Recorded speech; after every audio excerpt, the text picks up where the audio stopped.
Hi, my name's Cameron Carlson with AnimeLocation.tv. I'm here at Matsuricon 2022 with Miss Emi Lo. Hi. So, how did you get started in the world of entertainment? Well, entertainment in general. I did a lot of classical music, so I did a lot of performing for that. And then I guess I was always just really I was into cosplay, and I did a lot of cosplaying for cons, for like Aniplex and Funimation and stuff like that for a while. So I guess I was always just somehow entrenched into it. Almost by accident. I remember my first cosplaying for the industry. My friend just dragged me over, was like, "This person is cosplaying with us," and I'm like, "What?" So yeah, basically by accident. We've heard a couple stories like that. So now, again, speaking of your classical training, you love to play piano. How did that come about, and what types of music would you say is your favorite to play on the piano? Okay, so how did it come about? Well, I'm very Asian, and my parents were like, "You are playing piano and you are playing violin," and I was not allowed to say no.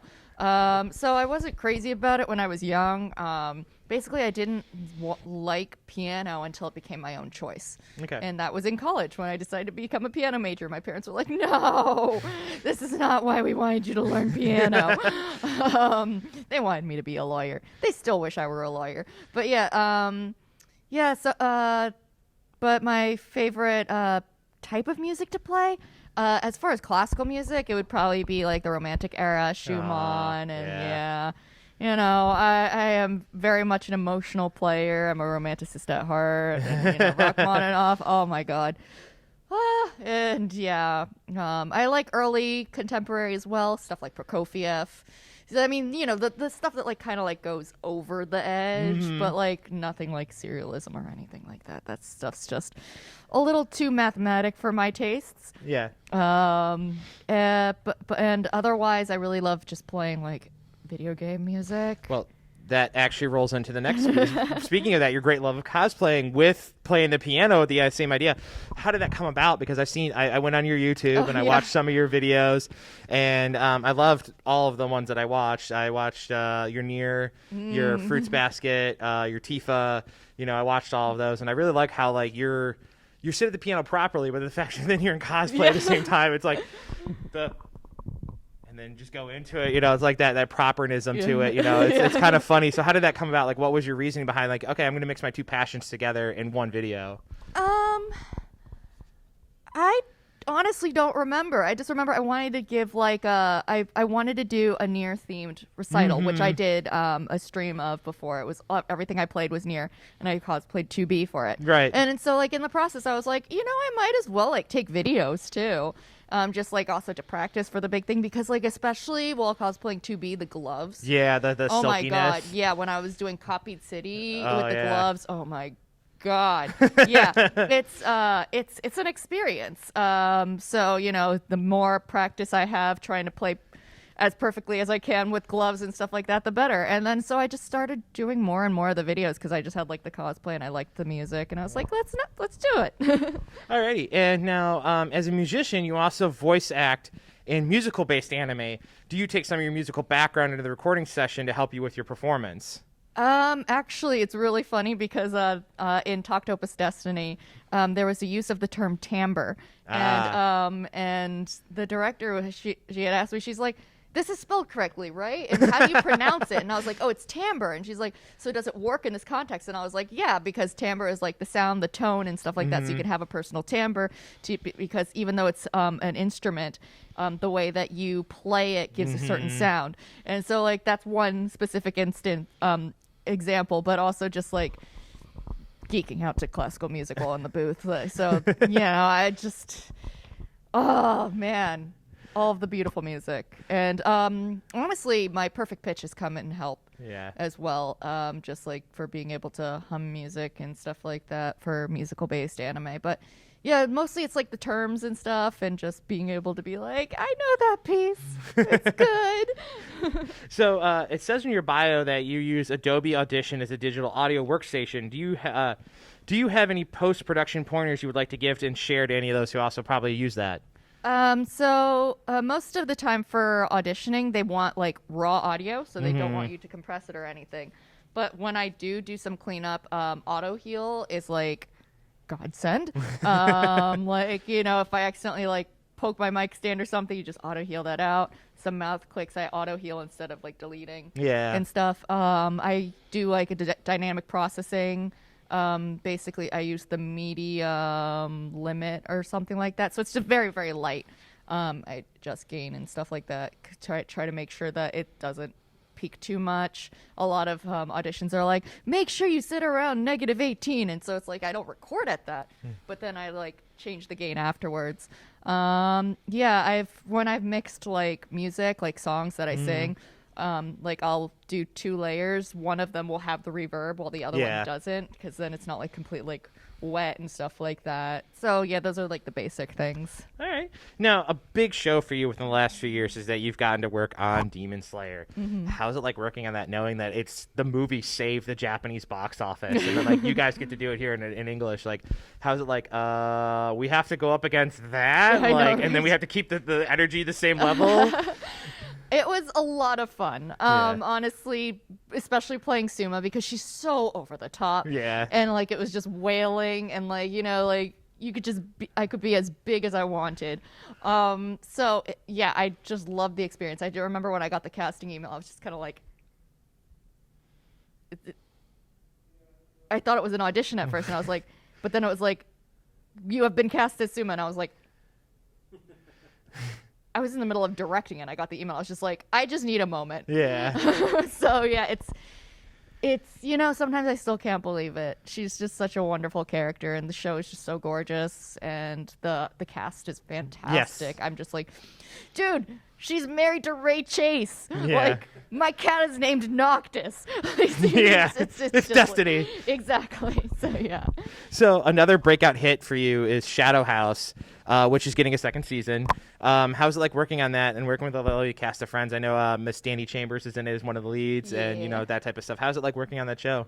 It's a lot of fun as well, because like, you know, Danny and I are close friends, and like when we were cast, it was like, oh my god, Danny.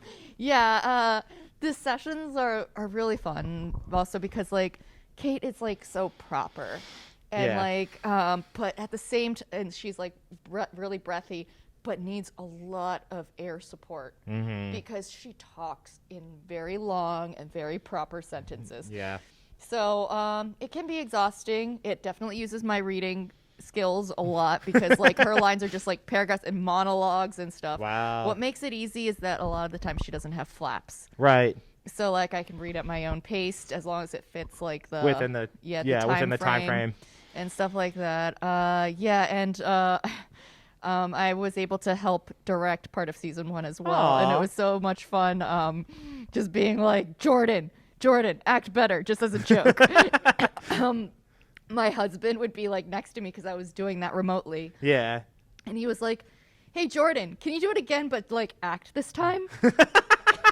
So, going off of that, no, you also got to work on a show that I'm pretty sure you and I, age-wise, have watched. The original was Higurashi When They Cry. You're now doing the 2020 version, and it's kind of like a weird retelling, reimagination of it from the early 2000s, you know, when you and I were probably in college age. So how did you tackle it, and what were some of your thoughts when you worked on the show? Because, I mean, you're kind of building on that success to do a retelling, reworking. So I love Rena so much. When I was young, like, I would practice her laugh. Like, that was like the quintessential example of a crazed laugh for me. Yeah, my favorite part was the you can't spell slaughter without laughter meme. God. Dude, that song also, do you know Oyashiro-sama? Yes, Hinamizawa. Oh my god. Yeah. It's still a bop. But no, it's still ridiculous.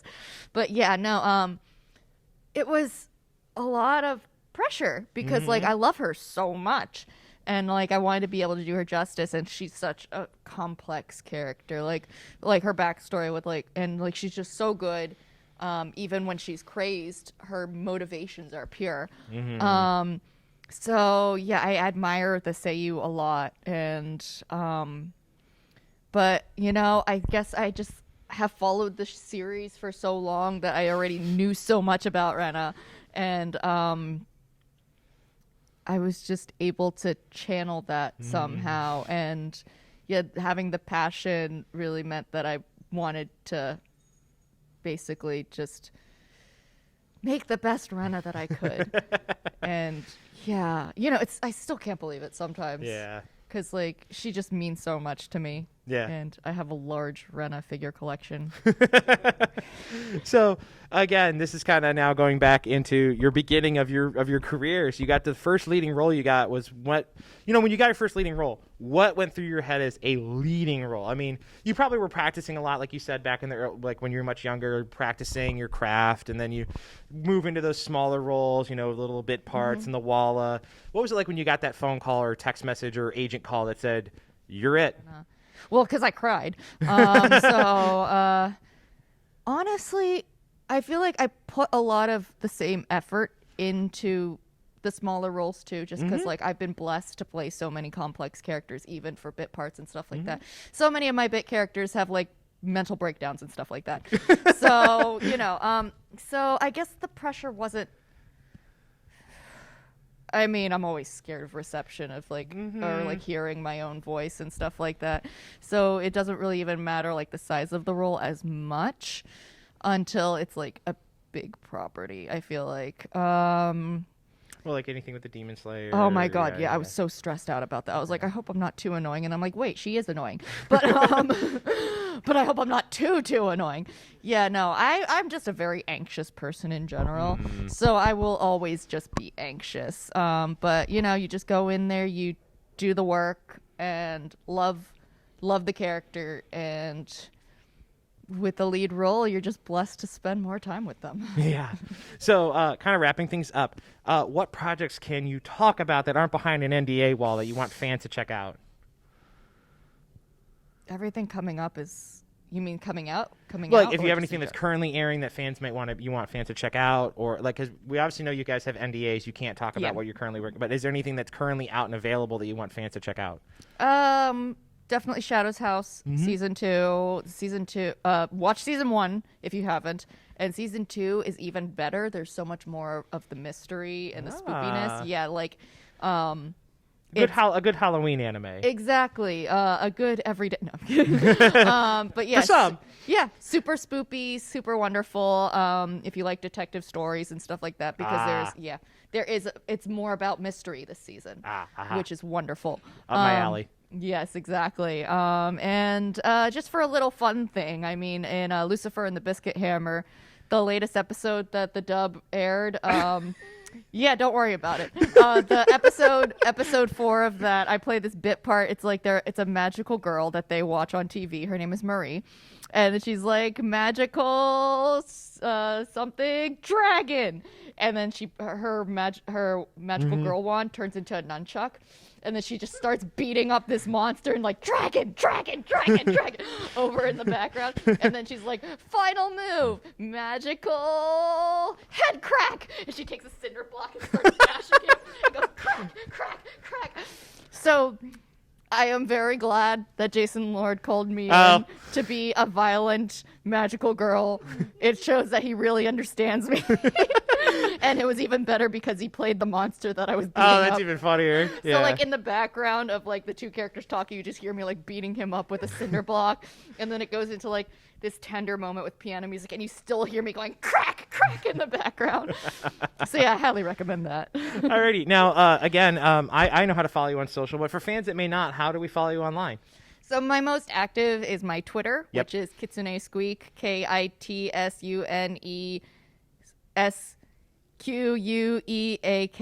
I will post updates and stuff like that. I do have like 2 projects coming out soon that you should keep an eye out for. But so yeah, and that's a great place also to just see pictures of my cat, who is adorable, and he's also my phone pop socket. It's adorable. He's like, mother, why? Yeah, John, the gentleman behind the camera, is a cat gentleman as well. They, I think, what, three? Yeah. Amazing. Yeah, so kitties are part of our crew here at Anime Location. Very, very good. So, and again, you've got fans. What would you love to say to all of them that have been giving you so much support and helping you with your career and have come out in droves to say hello to you and just give you love? Honestly, I'm so bad at taking compliments and stuff like that, but I appreciate every single one, and I'm glad that like I'm able to like touch people with my work. And yeah, it really means a lot to me, and I'm very awkward in situations like this. But yeah, thank you for supporting a potato like me, and I will continue to try my best. Just like Rena, I will keep working harder. All right. Well, Emi, it was so wonderful to meet you. Thank you so much for coming out and having a good time with me. Thank you so much. Thank you so much for having me.